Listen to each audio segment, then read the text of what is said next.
তা আমি আপনাদেরকে জানিয়ে রাখি যে আমি যেহেতু আখিরুজ্জামান স্টাডি করেছি বা করছি, এখনো কিন্তু 3টা বড় বড় ভূমিকম্প আসা বাকি আছে। নবী করিম সাল্লাল্লাহু আলাইহি ওয়াসাল্লাম একদিন মসজিদের সামনে দিয়ে যাচ্ছেন, সাহাবীরা ভিতরে বসে আছে।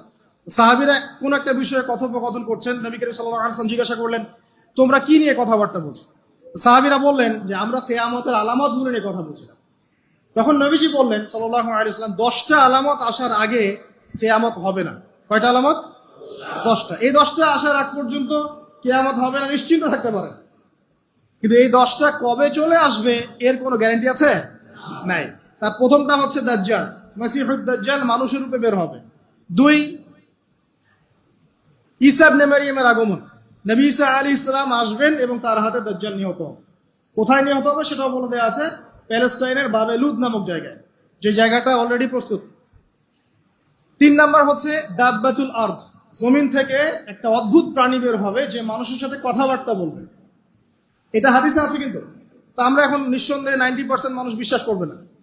এবং যারা একটু বেশি চেতনাধারী তারা বলবে যে মোল্লা মুন্সিদের কথা শোনো, প্রাণী বলে আবার কথা বলবে। কিন্তু হ্যাঁ, এই কথাটাই যদি নাসা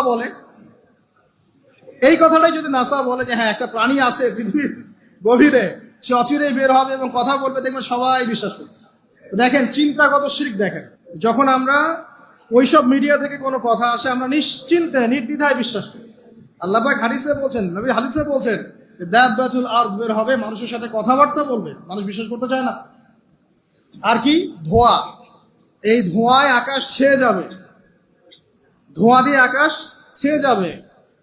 এবং এত বড় ধোঁয়া বিশ্ববাসী কখনো দেখে নাই। এখন অনেকে বলছেন, এখনকার আধুনিক স্কলার যারা, অনেক স্কলাররা এটা মত, এটা কিন্তু হাদিসে নাই, তাদের মত হতে পারে যে একটা নিউক্লিয়ার এক্সপ্লোশন হবে।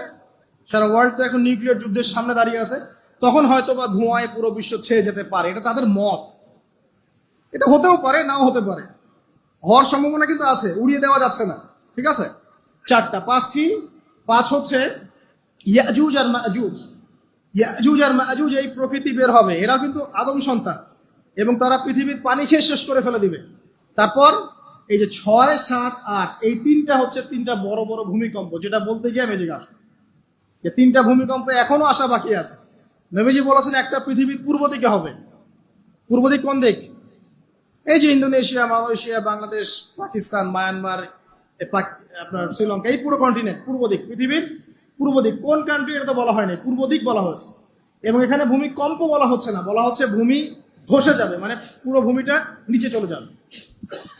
এখন যারা এগুলো নিয়ে গবেষণা করেন তারাও কিন্তু সেম কথাই বলছেন, খেয়াল করে দেখেন। তারা হয়তো বিজ্ঞান দিয়ে ব্যাখ্যা করছেন, কিন্তু হাদিসে কিন্তু এটা বলা আছে। আরেকটা হচ্ছে পৃথিবীর পশ্চিম দিকে। আর পশ্চিম দিকে কেন হবে জানেন? সমকামিতার কারণে, সুদের কারণে, জেনার কারণে, পর্নোগ্রাফির কারণে, এবং সারা বিশ্বকে তারা যে জুলুমটা করছে, এই জুলুমের প্রতিফল হিসেবে আল্লাহ পাক ঘোষিয়ে দিবেন। এর কোনো অস্তিত্বই থাকবে না। এখন মনে হচ্ছে না যে